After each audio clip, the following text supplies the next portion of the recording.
What is going on, everyone, and welcome back to the channel again. Today we are doing another 2025 AFL tips and predictions video. It is round 6 in the AFL. I guess I should probably say it like that. It is round 6 in the AFL again.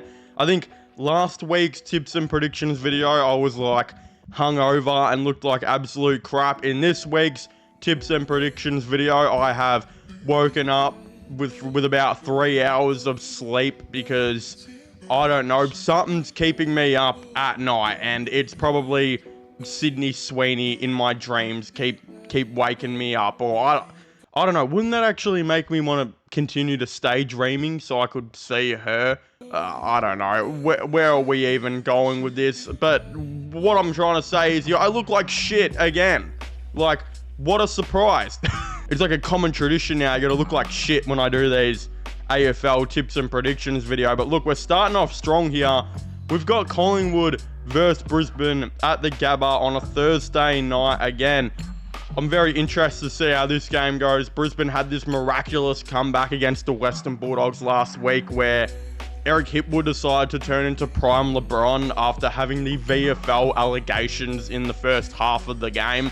So that's what that is. Again, Collingwood had a really good win against Sydney at Adelaide Oval. You could genuinely argue that right now in the AFL, these could be like the two best teams in it. Again, I actually think Gold Coast are probably in that category. They are just, I mean, everything about the Gold Coast Suns right now is like silky smooth. It's flat out sexy. So I don't know. This is a really hard one. Like, I've been contemplating on who I'm going to go for here in the tips on either Brisbane or Collingwood. Again, I think just to like keep it safe and in knowing that they're probably still the best team in the game, I actually think I'm going to back in Brisbane here, especially considering it's at home. Again, I know Collingwood have previously had a decent record against Brisbane at home, I believe. But I do think the Lions are going to get the win here. Again, on the next one now, we have North Melbourne versus the Carlton Football Club. Again, both of these teams are sitting on that one win and are really trying to, I think, revive their season and continue to make it go on what they were expecting. And Carlton were expecting top 8, you had fans expecting top 4, and you had experts, I think like Sam McClure, expecting a legitimate flag, while North Melbourne, I mean, not only were their fans expecting a rise on their team, but you had the, list management trade away their future first round pick and expect massive things from North Melbourne, where Richmond, of course, have that pick now. Again, this is going to be a good game because both of these teams they've got a lot of stakes. They have a lot to, of course, go and prove. And the reality is that Carlton have been absolutely hit with more and more injuries. Again, I don't think Mackay will be playing this week. If I remember right, he's got concussion, a couple other ones here and there. Again, I just don't know. I feel like North are going to go into this game pretty fit and firing, and I think North are going to win this game against Carlton here, which may be an upset to some. I might actually have the upset team winning, which I'm completely fine with. I will legitimately take that. But yeah, this is one that I think you're looking at two teams. This is like the first game. It's like the second game that we've got here, and it's going to be like the third game as well. Two teams who are probably in a pretty similar situation. Again, I think North will get the win. The next game, though, you've got West Coast versus Essendon. You can argue if these two teams are in a similar situation because right now, Essendon have won a lot more games than what some people thought they were going to. There were legitimate people tipping Essendon to finish last, which I think is pretty crazy. I thought they were going to be a tiny bit better than that, of course, but reality is right now, they've won 2 games and they don't legitimately look that bad.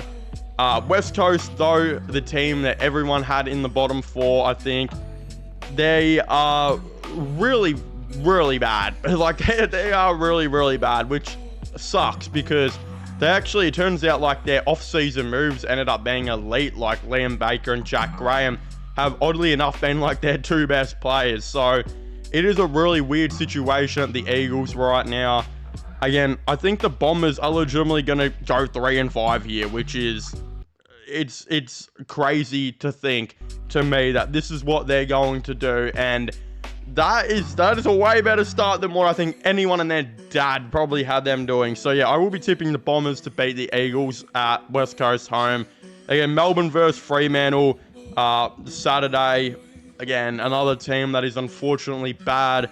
The Melbourne Demons. I think Fremantle, what they did against Richmond in the second half is, I'm going to assume, is going to be a pretty similar display on what Melbourne is going to have happen to them, where they're going to probably start off good and look semi-convincing and whatnot, and then Fremantle are just going to come out and do their thing. So I think I'm going to tip the Fremantle Dockers here. I don't think that would be too much of a surprise. Again, Adelaide versus Giants. This is one of the games of the round. You have two of the better teams going at it right now. GWS is sitting in third. Adelaide are sitting in seventh at the time of making this video. Again, Adelaide have to win this game. If they don't win this game, they will be 3-3, which realistically is not good. It is not going to be that good.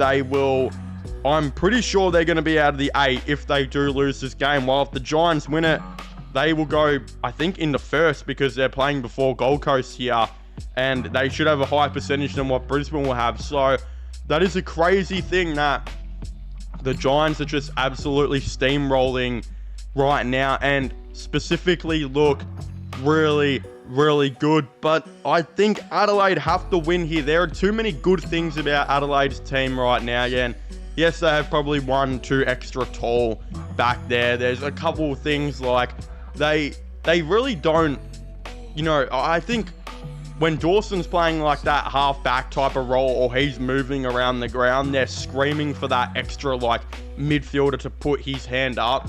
That has been a common issue. And yeah, I just think their back line still sometimes, you look at it, it's a little bit iffy, but they should win this. I mean, there's not too many issues there. If that's their only couple of issues, they're doing pretty good. But yeah, if they don't, catastrophic really, because 3-3 is probably not where they should be right now. Again, Richmond versus the Gold Coast Suns at Marvel. I mean, we all know how this game's going to play out. The Tigers are going to come out in the first half, play exceptionally well, be down 10 to 15 points, and we're all going to be like, holy crap, could the Tigers do a surprise win here? Their young core's looking absolutely insane. Their forward line with an average age of 19 years old, and Tom Lynch is looking really good. And then Gold Coast will just steam along and smack them in the second half. I mean, that's what everyone knows is going to happen. It's what's happened to Richmond their last 3 games. And it's unfortunate, but it's what happens when you have a really young team and they run out of gas in the second half. It's just how it is. Again, I'll be tipping Gold Coast there. Sydney versus Port Adelaide at the SCG on the Sunday. That should be a really good game, because Port and Sydney are literally in the exact same position. They've both won 2 games, and they're both trying to recover their seasons and push for the 8. So whoever wins this game could be the decider on who makes the 8 out of the 2. I know it could be a little bit far-fetched for me to say that, but I realistically think that's just how it is. Again, Port played out of their freaking mind last week. I don't know how they just turned into such a good team against Hawthorn. Sydney didn't play so good against, of course, Collingwood. The thing is, though, I think, Sydney versus Port Adelaide, this is a rematch from the prelim last year. I want to tip Sydney here, because I think it's at home, they should get this win, but where are Port? Are they just an inconsistent team, or can they get this win? Because I might actually say if Port can play like they did last week, I think I'm going to back them in here to win the game. Again, Western Bulldogs versus St Kilda. St Kilda are doing really good. They've all of a sudden got a pretty good team as well. We already knew they had a really good young squad, a good coach, and they were steaming along all right. While the Western Bulldogs, again, they've just been super unlucky in their games. They should probably have another win or 2. I don't know if Bond's coming back this week, but I think he's a massive chance. I think this is a tough one. You know what? I'm going to go the Dogs, but the Saints are looking goddamn good. I really don't even know with that one, if I'm being completely honest. Again, Geelong versus Hawthorn at the MCG on that Easter Monday game. This is going to be massive. Hawthorn just lost their first game. Geelong are, of course, you know, they're 3-2. This is a really, really big game here. This is massive. Like I think Geelong I might tip, because I loved what Geelong did against Adelaide Oval, and I think they are really, really good. But Hawthorn, they're going to bounce back from that game, right? Like they'll probably bounce back and come out fit and firing and looking absolutely insane. So it's probably stupid by me to tip against Hawthorn here, but I think I'm going to go with Geelong. So I really don't know. This is probably the hardest round of tips that I've done so far. Again, I would, of course, very much like to hear all of your thoughts and opinions down below. What do you guys think of this week's AFL tips and predictions? Do you guys agree with my calls? And I don't know, what would you change? Again, I'd very much like to know. Leave a like on this video to let me know you enjoyed it as well, and subscribe to the channel for the latest AFL content and news. And I guess I'll see you guys next time. Goodbye.